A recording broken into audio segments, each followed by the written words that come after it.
Perfect. We're live now. Hello, welcome everyone to the Hack AVS workshop number two. We kicked off the workshop week strong last week, which was with Brevis, and that was the first workshop of the workshop series for Hack AVS. For the second one, we have Arun and Pankaj from the Witness Chain team.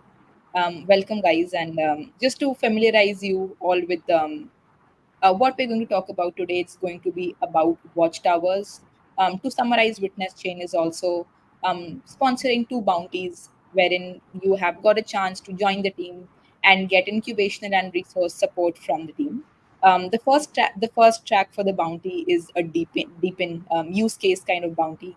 The second one is a Witness Chain empowered roll up Watchtower. That was like a little briefer on what we're trying to do with Witness Chain via Hack AVS.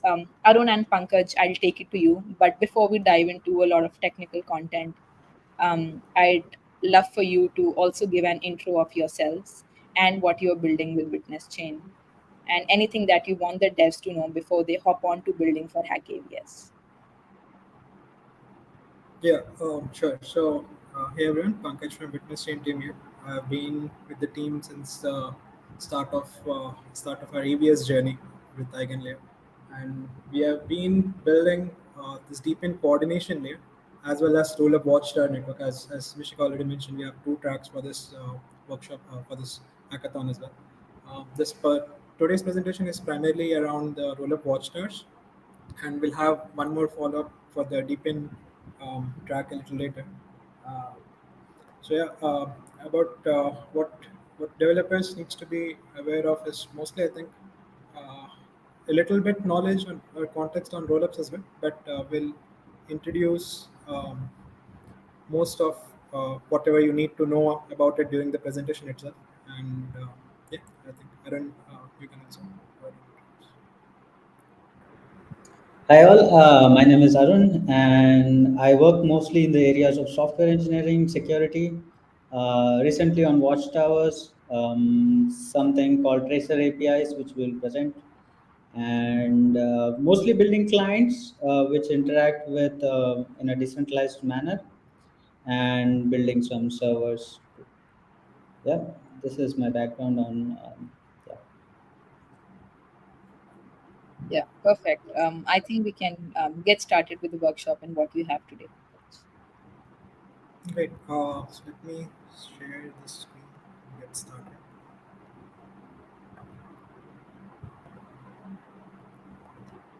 All right.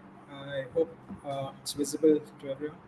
Um, so what we'll do in the during this workshop is first I'll walk everyone through the basics of what motivated us to build this, starting all the way from what are the challenges in Ethereum scaling, why rollups came to be, what is the state of art in rollups, and what security gaps there are, and how we are fulfilling them, and then how developers can build on top of it. So that will be the kind of agenda for this presentation, so that you'll have the complete context over what we are building and how you can utilize it. And yeah, so let's just get started with the challenges in scaling Ethereum. So Ethereum, as you all know, is this layer one blockchain, and layer one blockchains inherently have a lot of limitations because of multiple reasons. And Ethereum's primary limitations are the transaction processing capacity. The peak average daily transaction it has touched so far is around 25 something, and its capacity is around 30 transaction per second, and very high gas fees. And this really calls for need for this kind of symbiotic ecosystem so that we can leverage this high trust that Ethereum provides, but also scale it so that everyone can use it in a cheap and efficient manner. So this limitation is what kind of motivated people to explore for scaling solutions. There were multiple approaches to it, and one that stood out was rollups. But before we get to that, let's see why Ethereum is exactly slow. So how it works is user for a user, right? You send a transaction, a function, and it's nothing but a transaction to execute to one of these Ethereum nodes, and it is spread via P2P to all the other nodes in the network, and they're all globally distributed. So as you must be able to imagine, it takes a lot of time and a lot of network resources. And of course, here this is just for representative purpose. It shows that all of them are going out from this one node, but it actually happens in a P2P fashion. Um, and once it propagates to all the node, each of them independently executes the function, and they all agree upon the output, and then the output is returned back to the user. Output in this case is essentially just a state transition that happens on the state of the blockchain itself. But what the user get back is actually a receipt of the transaction. The output, how they utilize it actually varies. This is more of a representative, just for representative purpose, and actual working has a lot more involvement. But the high level idea is this causes slowness, because as you can see in doing this workflow, there is an overhead where it's spread to globally distributed pool of validators. They all execute the same transaction on their own node, and this consensus algorithm run on top of it to ensure that there's finality, and also that there's liveness, and in general that there's agreement over the state uh, that this function is supposed to transition the input state into. And Ethereum uses Gasper, a proof of stake based consensus mechanism, which has its own limitations. So yeah, once it was very aware that Ethereum cannot scale as a layer one independently, um, there people started exploring other solutions to build on top of Ethereum to scale them. There were multiple approaches: optimistic rollups, ZK rollups, side chains, state channels, plasma chains, and more. But what stood out and what the state of the art is today is optimistic rollups. They are the fastest way, the cheapest way.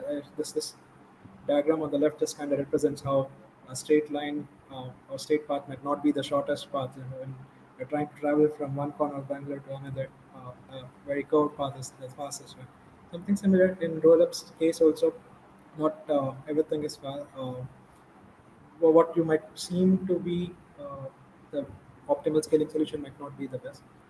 So what worked out in the end is that optimistic rollups are current state of the art, and people are bullish on ZK rollups to eventually take them over in future. But right now, optimistic rollup are what leads the pack, and they come in this economic security model, whereas ZK rollups come in cryptographic security model. For the purpose of this presentation, we'll limit ourselves to understanding optimistic rollups and their working. So, what are optimistic rollups? Or what is a rollup to begin with? So, the big idea behind this rollup is that uh, the limiting factor of Ethereum is its transaction throughput, right? We saw it's like about 30 transactions per second at max. So, we take this transaction execution and offload it to a separate entity outside Ethereum. And this offloading of execution to a separate entity is the big idea that rollups came up with. And this entity that we're talking about here is called a layer 2 blockchain, and in this case it's an optimistic rollup. So the way they work is you submit a transaction on chain. uh, the off chain, or in this case off chain essentially just means the layer 2 blockchain actually executes the transaction. They submit back this updated state to the layer 1 Ethereum chain. And if there's a fraud proof trigger, you can always raise and verify the correctness of that execution on layer 1 Ethereum again. So this is what optimistic rollups are and how they work. Essentially offload the execution to a separate chain, which is the layer 2 blockchain, and you post back the state on layer 1 to get finalized. And now Ethereum work as the trust source for this finalized state, but the execution itself is done by this layer 2 blockchain, and that helps in scaling quite a bit. We'll see the numbers in just a bit. But one thing to note here is that uh, you don't, in optimistic rollup, you don't necessarily provide validity proofs for your state that you have posted. So the rollup, it is assumed that the rollups work correctly. So it's like correct until proven guilty model that optimistic rollups work on. So once they have posted their state here, if anyone feels that it is incorrect, they are free to challenge it, and that verification then happens on layer one. But until then, there's no execution that happens on layer one. It's used more just for the storage purpose. This is how you can broadly think of it as the layer one blockchain earlier consisted of multiple layers, right? So execution, settlement, consensus, data availability. Most people think of this layer one as just execution layer and consensus layer, but that's arguable. because this other like settlement layer, dispute resolution, or data availability and all. It's just a different way to think about how blockchain can be divided into the layers. Again, the big idea was that in optimism network or in optimistic rollup network, you take this execution layer and take it outside Ethereum to a separate entity, which is your layer two blockchain. And in case of optimism, which is one of the optimistic rollups today, it is done by OP-Get and OP-Node kind of stack that they have, and they use underlying settlement layer and data availability layer from Ethereum itself. This consensus layer is not necessarily part of the rollup; it's just representative of the layer one consensus, the same proof of stake that happens.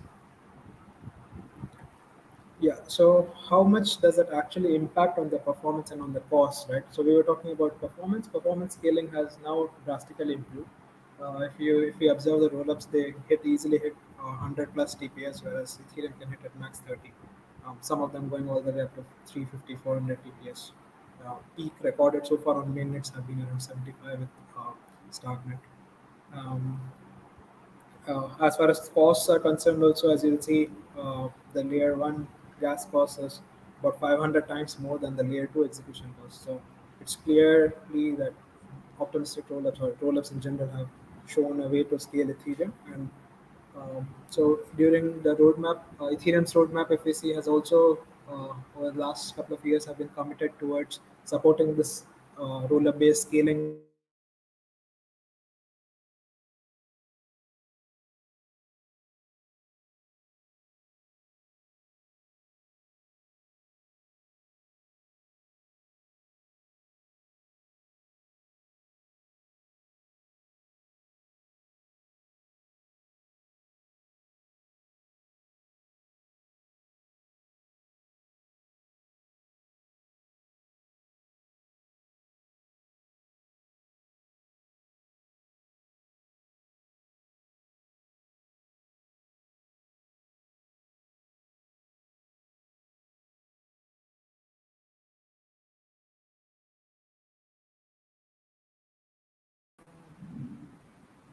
Apologies, I think I got disconnected a bit. I hope I'm back. Yeah. So I was saying the scaling costs are visibly. So the costs, the fees that you pay for these transactions or the function, the state transition on the blockchains have significantly come down.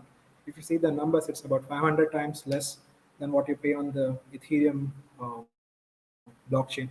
Uh, and also the transaction throughput itself is very high. This is a little volatile, but there's a public dashboard available from Optimism that gives these numbers. And so 500 times is a lot of scaling, right? And like I was saying, so Ethereum itself has also committed to roll-up-centric roadmap for scaling, and we see the results of that in the recently released EIP4 where blobs went live, and that further cut down the costs of running these roll-ups by 100x or so. Yeah. So, coming to let's deep dive a little in by taking one specific rollup as an example to see how they work. Almost all the things that we learn about this rollup, in this case optimism, similar concepts apply to all the optimistic rollups, be it Arbitrum or any other stack. Um, so, what is optimism? Optimism is one of this optimistic rollups, one of the scaling solutions that is live on Ethereum. It is an EVM equivalent layer to blockchain. So, what do I mean by EVM equivalent is that any transaction that you can execute on Ethereum, the exact same transaction can be executed on Optimism because the underlying bytecodes are the same. The underlying state machine that is being run essentially is the same, and the state transitions work in a similar manner. So, it's easier for developers or the app builders to not once if you have been building on Ethereum, now you don't have to change anything. You can straight away jump to building on top of Optimism or any of this rollup. So that's one key aspect in terms of what these blockchains provide. And they are built out of this OP stack. So OP stack is a collection of the software components for anyone to go ahead and build their own layer 2 blockchain like Optimism. So you can do it, I can do it. And we'll see, a lot of people are actually doing it already, and we see so many hundreds of rollups coming out now. Um, this is broadly how it works, where this upper part is essentially layer one blockchain on Ethereum, and this L1 transaction, the sequencer essentially commits the state roots back to Ethereum blockchain. after every some time, and these validators can then take up and validate during a particular challenge period. The users submit their transactions on a contract where sequencer can pick them up from. They directly submit a sequence. So a little bit more about the OP stack and its working. So OP stack has multiple layers. The primary concerning layer is this execution layer, which is OP get, which is equivalent of the Ethereum's execution layer, as we were talking about the EVM equivalents that Optimism or the rollups support, and the derivation layer, which helps them kind of derive the state from the layer one transaction commitments and then post it back. And that's the OP node component.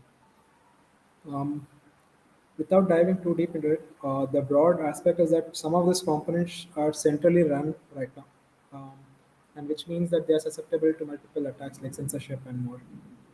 So being centrally run, it also means that uh, it's very it's centralized essentially, and so now you have attack vector, very open attack vector where anyone can just keep the centralized sequencer or proposer down. Sequencer essentially is the I was talking about this layer, which actually does the transaction ordering on layer two blockchains, unlike layer one, where it happens based on whoever the proposer block builder wants to build. So the components of a layer two blockchain are broadly these: which data availability, which state stores the state and contracts. Most roll-ups that we are going to talk uses Ethereum.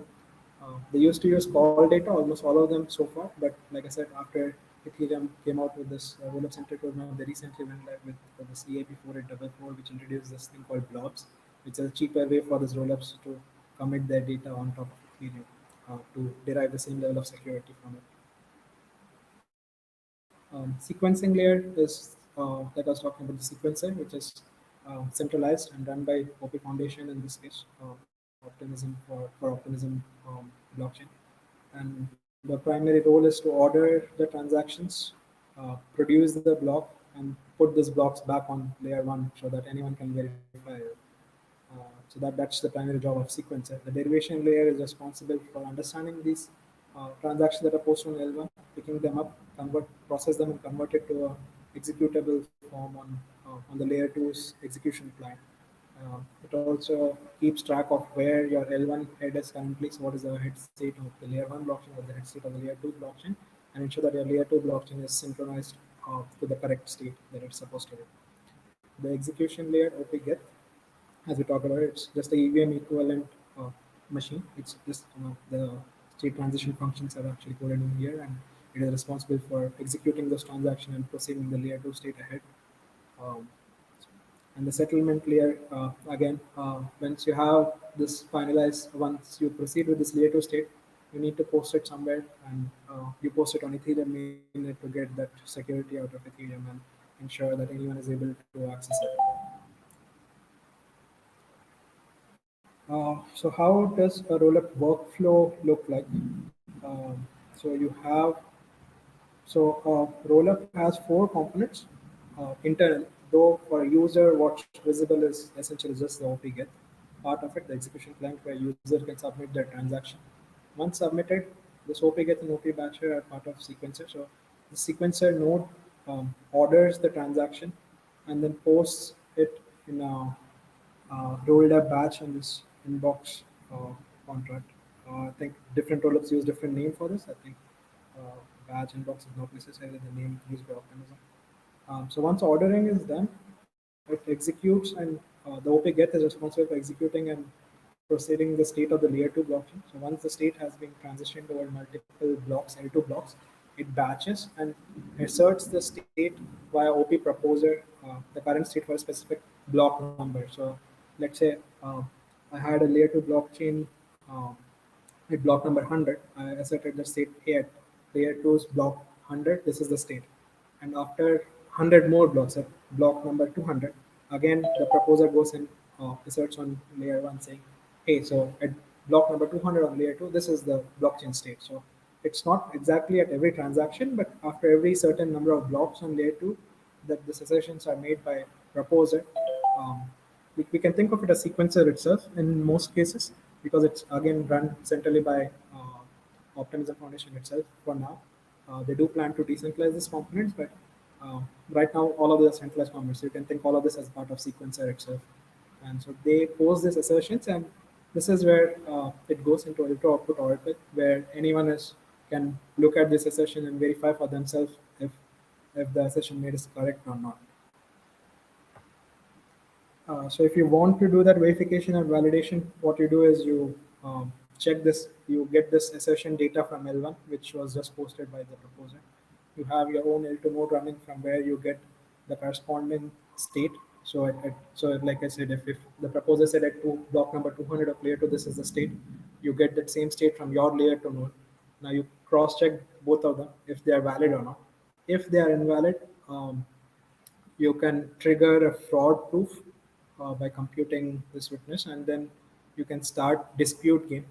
So most of these rollups, both Optimism and Arbitrum, works based on this fraud proof mechanism. They have their own different fraud proof mechanisms where once you find if something is not correct with the state asserted, you're able to trigger their fraud proofs. And in Optimism's case, for example, you run into a dispute game where you're fighting against the proposer to prove who was actually claiming the correct state, and they have their own VM fraud to VM built to uh, help you with that proving.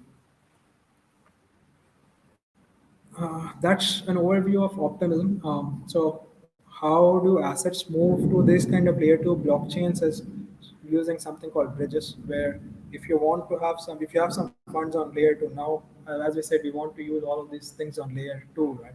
So, how do you do that is with something called bridges, where you have this bridge contracts on both L1 and L2, where you lock something on L1 and the equivalent amount of the same asset is unlocked or created or minted out of thin air essentially on layer 2 blockchain, but it's not on out of thin air because the same actual original asset is still being held, uh, is being held and is logged on the layer 1 contract.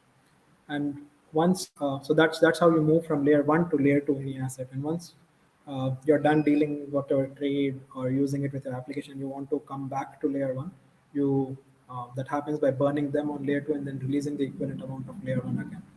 So that's how this economy kind of remains consistent with between layer 1 and layer 2, and the state, the layer 2 state can actually utilize this funds from layer 1 blockchains.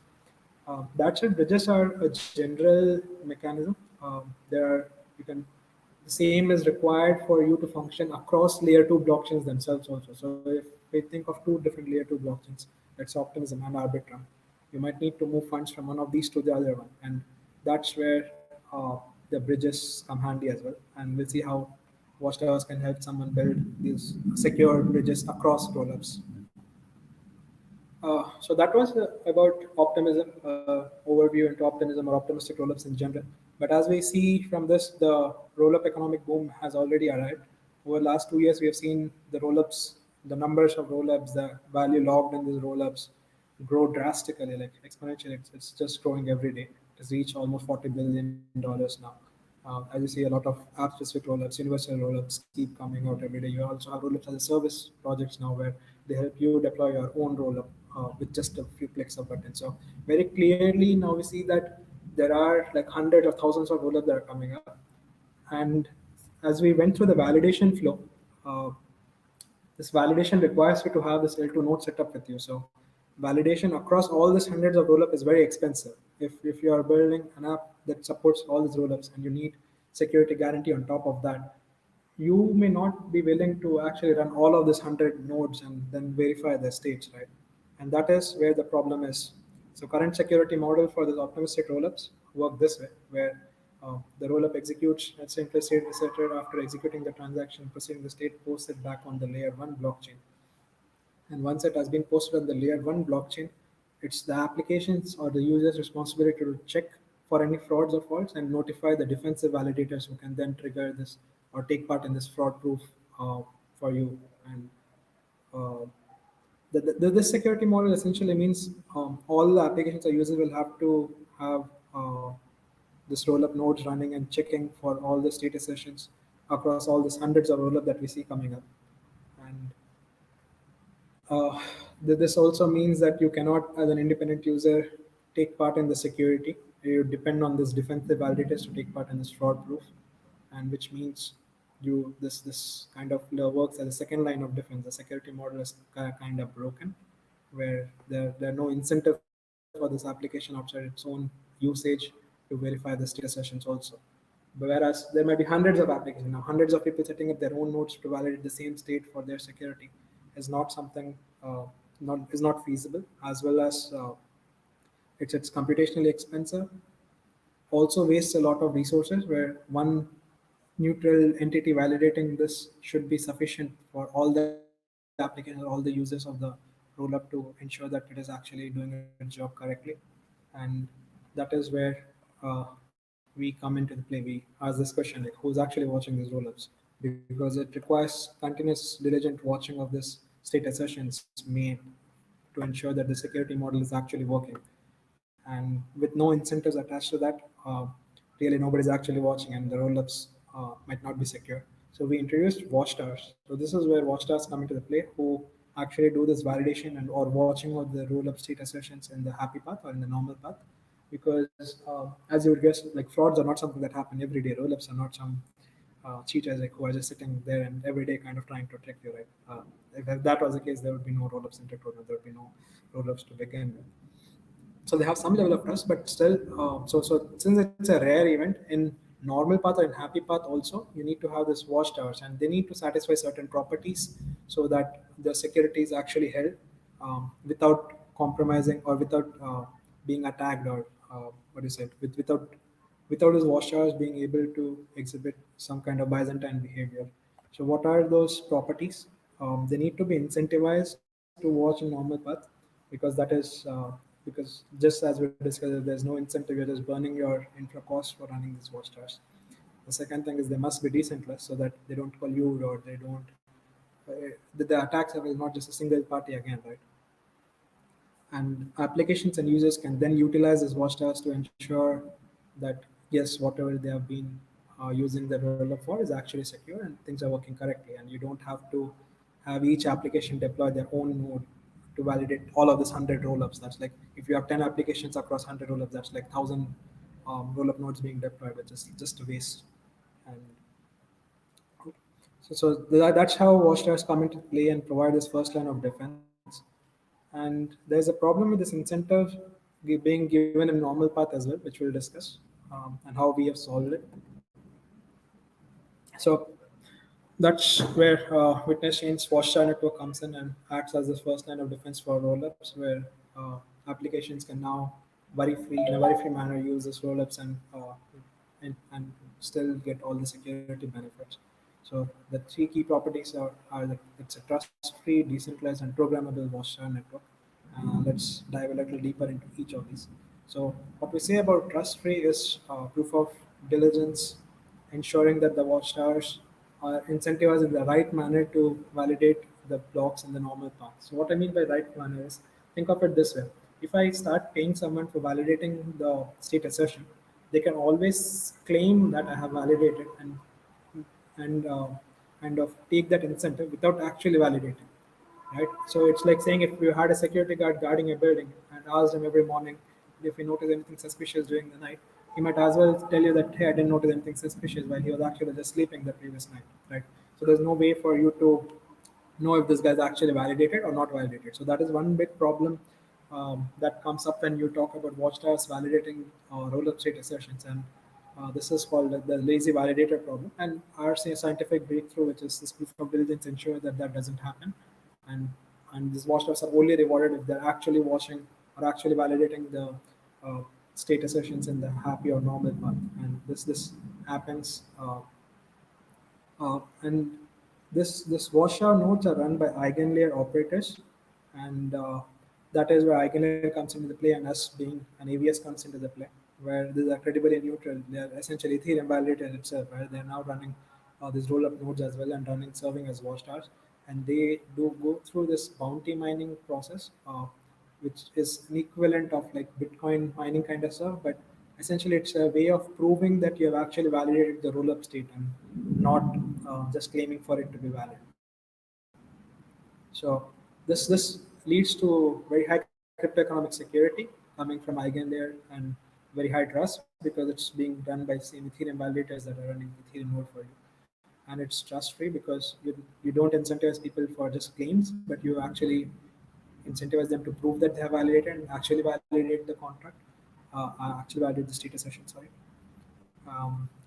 That's the trust-free aspect of it. Anyone can join, provide crypto-economic security to the Watchtower network, to the roller, and claim rewards for actually validating the transaction. Decentralized. So we have our in-house proof of location protocol. You'll learn more about this in our deepen track as well, because this is uh, more to do with the deepen. And we think of our Watchtower network as a deepen as well. It's like a deepen of state computation network. If you're not aware of what is a deepen, or if you're not aware of what I'm talking about in terms of deepen and the state validation network, etc., you can, it's fine. You don't have to know about that just yet. We have another deepen track dedicated to explaining all of that. So no-log essentially is our in-house decentralized proof of location protocol, which ensures that even in a Byzantine assumption, we ensure that the watchtower nodes are actually decentralized and not being run by one centralized entity or run in one single place. So we ensure physical decentralization. And the last but not the least, the very relevant and important aspect with respect to this workshop is the programmability aspect. So these Watchtower networks are programmable. So once we say that, okay, there's someone validating apps that want to use this security, needs an interface, needs a way to utilize this Watchtower network. And that is what this programmability aspect is. So we enable this with the transaction tracer APIs, which different applications can use to build on top of, which provides multiple things. Again, it provides elastic security. You can determine what level of cryptoeconomic security you want. You can determine with the proof of location guarantee, you can determine what location you want the watchtowers to be accessed from. You can determine how many watchtowers have actually validated the state, for example, and so on. So it provides a lot of very elastic security to these apps that are utilizing these watchtower nodes. And there can be multiple different apps that can be built using this transaction tracer API. So you can build bridges, DEXs, or you can, for example, MetaMask supports the snaps where you can build some kind of small programmable utility on top of MetaMask, and you can build some very creative snaps where you can track the transaction throughout its journey, being secured by very high cryptoeconomic security during the entire process. So participants, in conclusion, like all the bigger picture is like this Watchtower network is being run by eigenlayer operators. Eigenlayer restakers provide the economic security uh, required to make this possible. Witness chain just builds that Watchtower tech. We are very neutral. We don't actually run this, and rollups are the ones that are being secured, so they take part in that manner.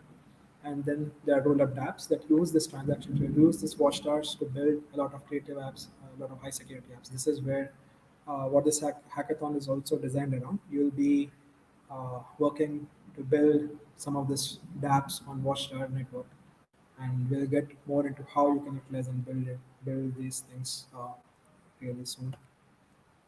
So, in conclusion, what is a watchtower? It is what is a witness chain watchtower? Is an operator, eigenlayer operator, which has been staked and provides cryptoeconomically secure guarantees. So, cryptoeconomic security means if someone does wrong with his watchtower, claims that it has validated a status session and gives a proof of diligence for that, but that proof is incorrect. So, it it it falsely claimed that it validated the state roll-up state assertion or roll-up state, then it stand to lose a lot of high high economic value for itself. So we are talking about billions. We currently witnessing is secured by over $6 billion of crypto economic security. So the security for this state validation code can go as high as that. And multiple watchtowers watch L2, so it's not a single person. Like we talked about the watchtower network itself being decentralized, um, and it works in the trust model here is that you don't need all the watchtowers of an L2 to be honest. Even if there's one honest or diligent or right, even if there's this one honest watchtower, the security is the same because any of them, if one person detects fraud, it's enough for the entire security model, the second line of defense to kick in and ensure that the correct is done. So the incorrect state is discarded and the correct state is actually the chain is rolled back and the correct state is pushed to. So proof of diligence also ensures that just one honest watchtower per rollup is sufficient, but that doesn't mean you run only one; you run multiple. So it's a very high security guarantee. As you see, most of these Byzantine fault-tolerant protocols have either majority or supermajority trust assumption, where either half or two-thirds of the nodes have to be honest, or at max can be malicious. But here, as you see, just one watchtower is sufficient. One honest watchtower is sufficient. And apart from watching the Zeltos, they run this tracer APIs to give you access to this secure access to these rollups. Um, More on that coming soon. I think from here I'll let Arun take over and introduce the transaction tracer APIs and all the cool things that you can build with it. Uh, Arun? Thanks, Pankaj. Let me share my screen. Okay.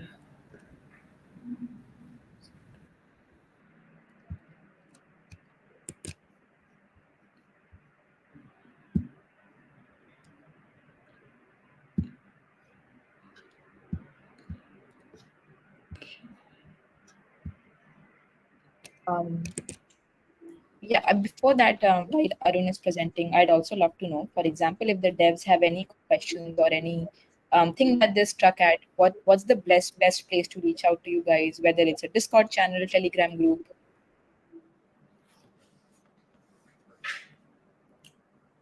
Pankaj, you're Uh, on mute.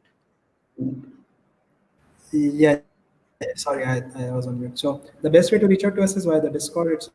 We have dedicated dev support channels there as well. So any queries, any help you need, just drop that line there. We are very active.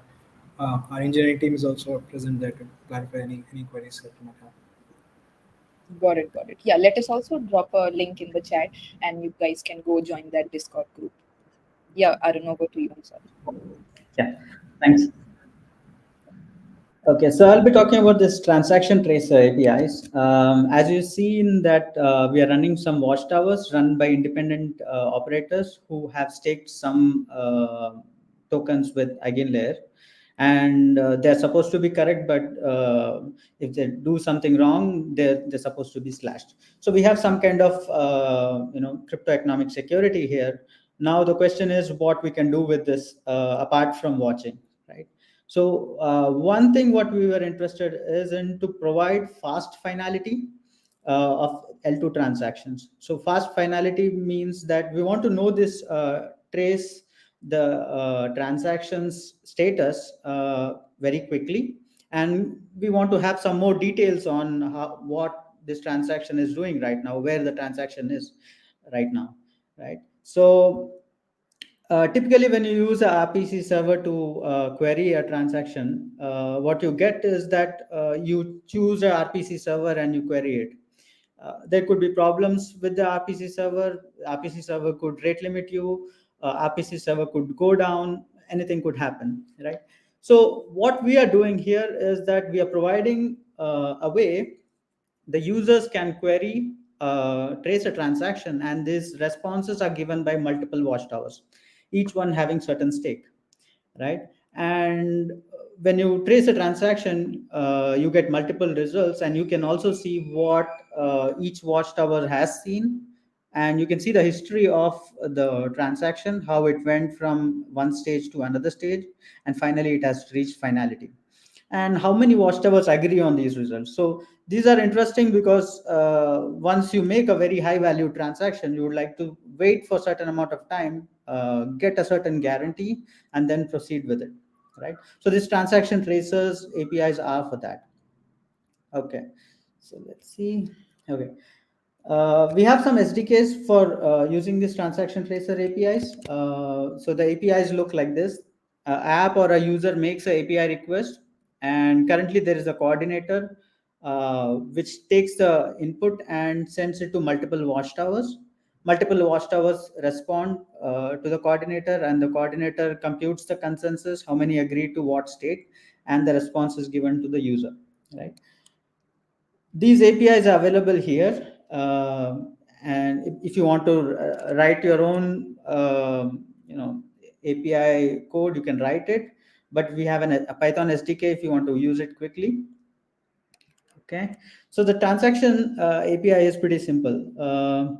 You just have to send the chain ID which you are interested in, the transaction hash which which you want to trace, and a request ID which is a random string in case you want to track this request, right? Let's see, and the result would look something like this, right? So the response is API transaction response. Request ID is the request ID which you sent, and you got to get a response ID. You can use this response ID to query further and things like that. You can see that there is a result. How safe is this transaction? It could be finalized, safe, unsafe, or invalid.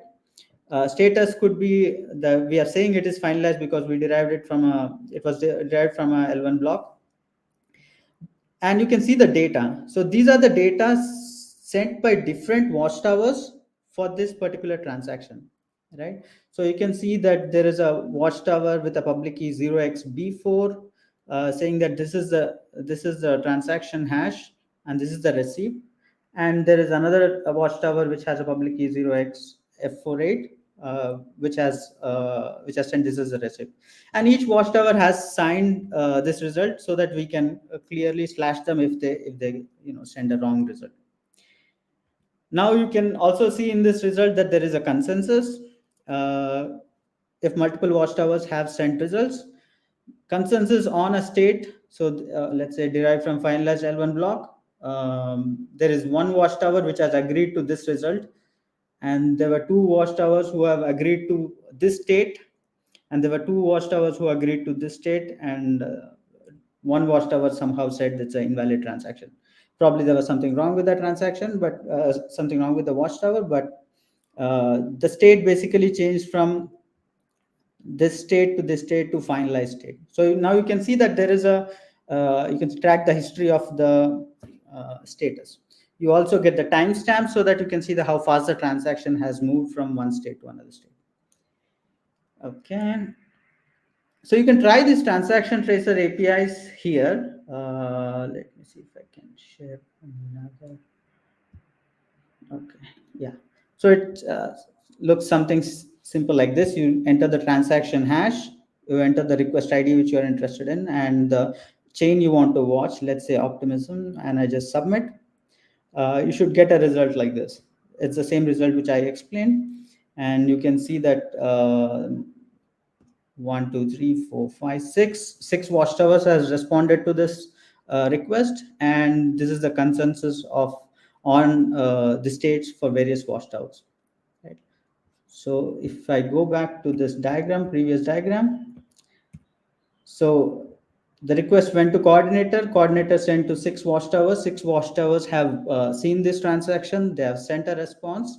The coordinator computed the consensus as sent back as an API response, right? And this is the final API response. I still see. Oh, sorry.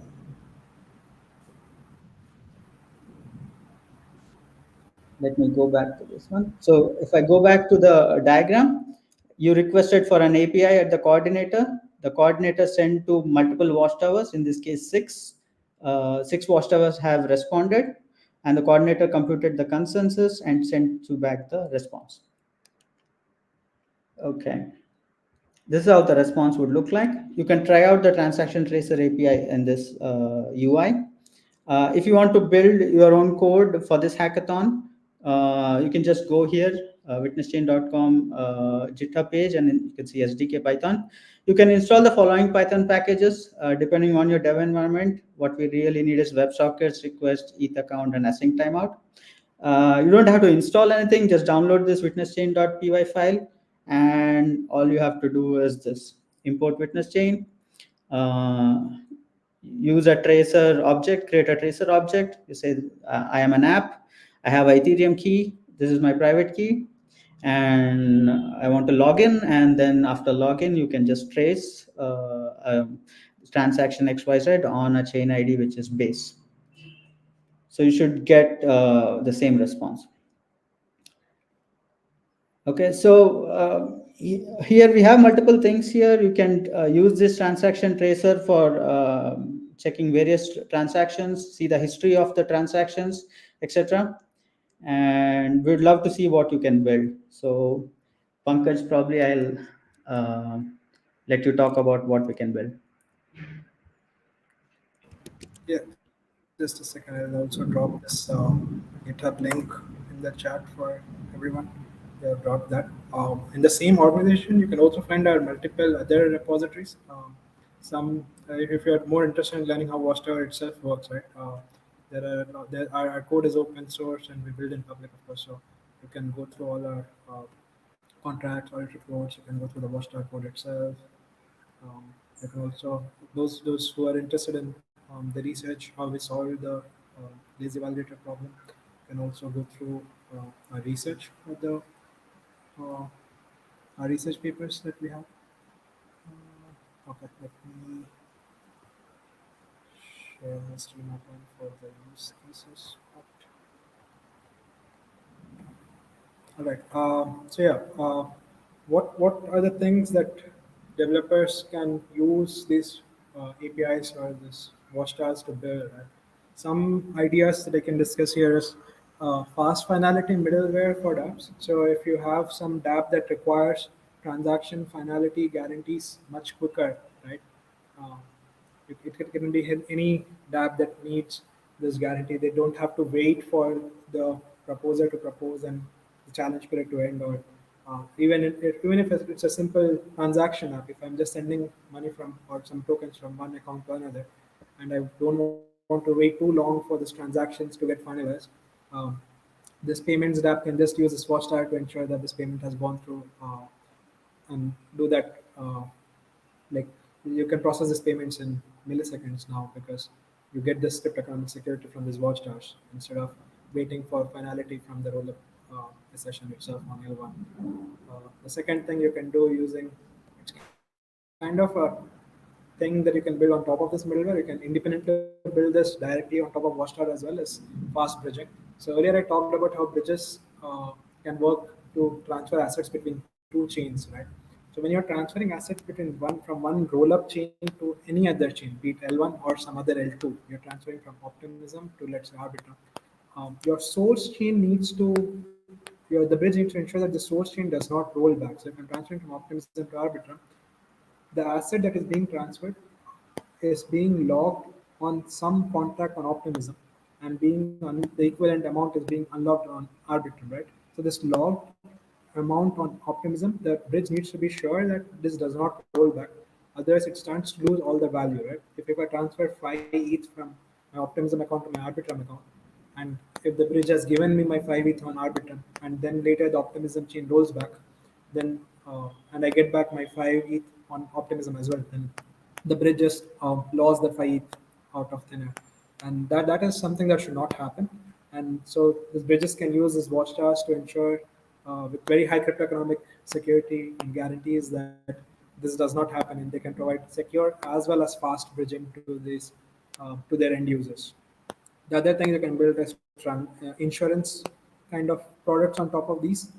So if some very high financial value application requires some insurance on their or some insurance guarantees for their transactions, right?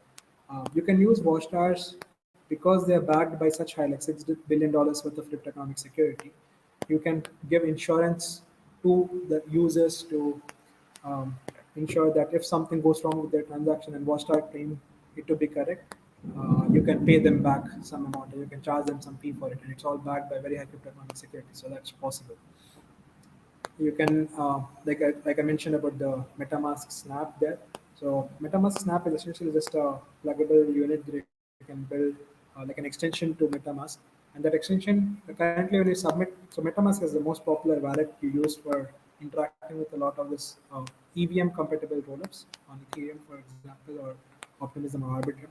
So if you want to track the transaction journey throughout from submission to the sequencer all the way up to finality, you can build this tiny MetaMask snap on top of it by using our APIs, and then as soon as you submit, the snap can just show you, oh, okay, this has been included by the sequencer. Oh, this has been now ordered and posted on L1. Oh, this L1 and your ordering got finalized, so your transaction more or less secure or more or less done, even though the state might not have updated immediately right now.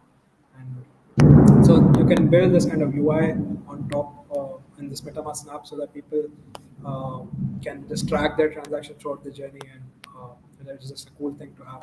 And yeah, you can build dispute games on watchdog results, like based on that consensus that Arun was talking about. There can be multiple different watchdogs disagreeing on different states. You can build a dispute game based on top of that. And essentially, really, like whatever you can imagine this high economic security and this tracking can give you, you can build anything on top of that. And we're very excited to see what everyone build, and more new innovative ideas that you come up with. You can also essentially just build more SDKs, more tooling itself, because right now, like Arun said, we have built the Python SDK for you to access this APIs and support it, but it's a very open model, right? You can come and build SDKs in Golang, or for developers to build SDKs in JavaScript so that others can build more apps using these APIs. So really, you can build whatever, and very excited to see what you guys build.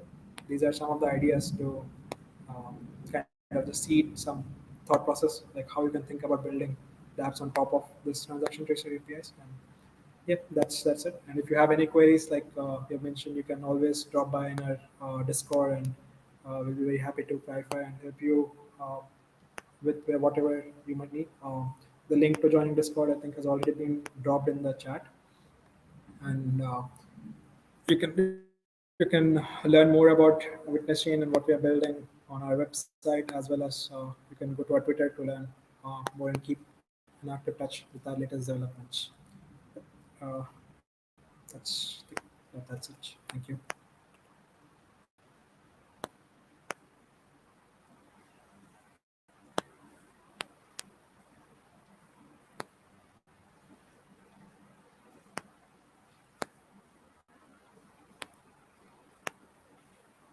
Yeah, thanks a lot, Pankaj and Arun.